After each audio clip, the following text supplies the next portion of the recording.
Hola, soy Julián Sarmiento, estudiante de medicina en la Universidad Pedagógica y Tecnológica de Colombia, y en el día de hoy les hablaré de la enfermedad antimembrana basal glomerular, mediante un ensayo clínico aleatorizado publicado en la revista Medicine de Estados Unidos.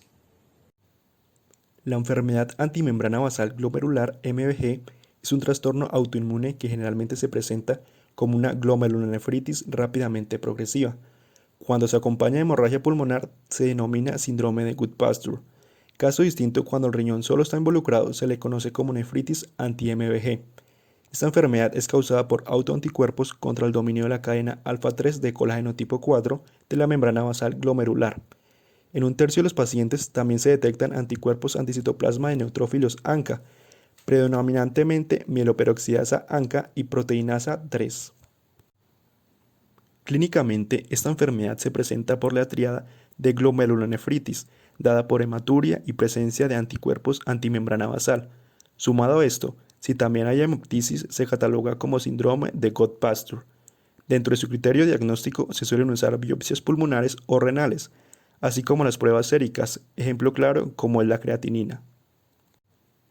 Viendo esto, a continuación les presentaré el siguiente ensayo clínico aleatorizado, titulado Enfermedad antiglomerular de la membrana basal, con estudios realizados en el Hospital de la Universidad de Pekín.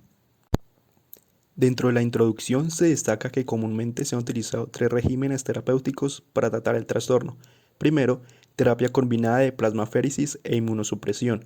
Segundo, esteroides y agentes citotóxicos. Y por último, esteroides solos. Sin embargo, no se ha determinado si los beneficios de este recambio plasmático llega a diferir respecto a lo que se obtiene mediante la inmunosupresión sola.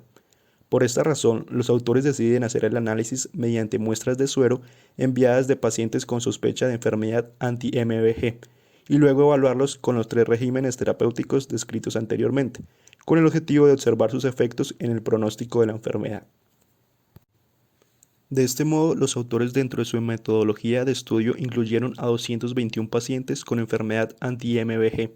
Este diagnóstico se realizó cuando el paciente tenía anticuerpos anti-MBG con una intensidad de tinción mayor a 2 en la biopsia renal y que también dentro de su clínica tuvieran afectación multisistémica. En la detección de anticuerpos se usó la técnica ELISA contra alfa-3 de colágeno tipo 4 para detectar los anti-MBG y por otro lado los ensayos ANCA se realizaron mediante la inmunofluorescencia indirecta. Conforme a los protocolos de tratamiento y medidas de resultado, se usaron tres tratamientos terapéuticos diferentes. Uno, recambio plasmático o plasmaféresis más corticosteroides y ciclofosfamida. Otro fue corticosteroides como la metilprednisola y prednisona más ciclofosfamida. Y el último tratamiento que fuera basado únicamente en corticosteroides, teniendo así tres grupos de estudio que sumaron un total de 176 pacientes.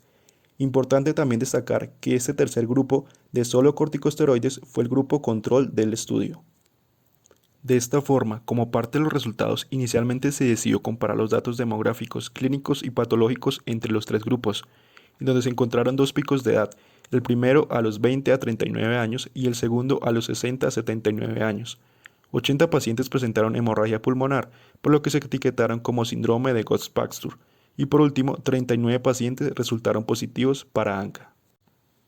Conforme a los resultados propiamente dichos, se decidió determinar la importancia pronóstica de las características de los pacientes y su tratamiento mediante análisis de supervivencia univariante y multivariante, teniendo así diferentes variables que afectaron los resultados, como la edad, sexo, hemoptisis y creatinina sérica en la presentación. Pero en esto lo más importante es que se identificaron dos factores de riesgo independientes para la muerte de un paciente. Uno fue tener un nivel sérico de anticuerpos anti-MBG aumentado en 20 unidades por mililitro y por otro lado ser ANCA positivo, lo que indicó una razón de riesgo de 2,18. En comparación con el tratamiento de corticosteroides solos, la terapia de combinación mostró un efecto beneficioso independiente sobre el resultado del paciente, teniendo así una razón de riesgo de 0,31. Al comparar los tres tratamientos, se identificó la tasa de supervivencia de pacientes más alta en aquellos que recibieron la terapia de combinación con 90,8% de supervivencia a los 2 meses y 76,3% a un año. De igual forma, la tasa de supervivencia renal más alta se identificó en los pacientes que recibieron también la terapia combinada, con un 58,0% de supervivencia a los 2 meses y 29,3 a un año en los pacientes sobrevivientes. Como ya lo había mencionado, fueron 80 pacientes con síndrome de Goodpasture y dentro del análisis de supervivencia se evidenciaron factores de riesgo de muerte como la edad aumentada en 10 años, niveles altos de anti-MBG y ser ANCA positivo. Respecto al beneficio del paciente, la terapia de combinación resultó ser la mejor, con un HR de 0,29 frente a un HR de 0,36 en la terapia de corticosteroides más ciclofosfamida. 39 pacientes fueron positivos para ANCA y anti-MBG, en donde su mayoría eran pacientes mayores de 59 años y una menor excreción urinaria respecto a los pacientes ANCA negativos. Conforme la tasa de supervivencia de los pacientes al año fue de 48,7%, algo mucho menor que la de los pacientes positivos únicamente con antianticuerpos anti-MBG, donde la tasa de supervivencia al año fue de 79,6%. Es así que teniendo en cuenta esto, los autores dentro de la discusión muestran que un año después de la presentación de la enfermedad, la tasa de supervivencia del paciente fue de un 72,7% y de 25% en la supervivencia renal, que la hemoptisis ya no es la principal causa de muerte de los pacientes, sino que el principal factor de riesgo es ser ANCA positivo, por lo que sugieren examinarlos especialmente en pacientes mayores con afectación sistémica.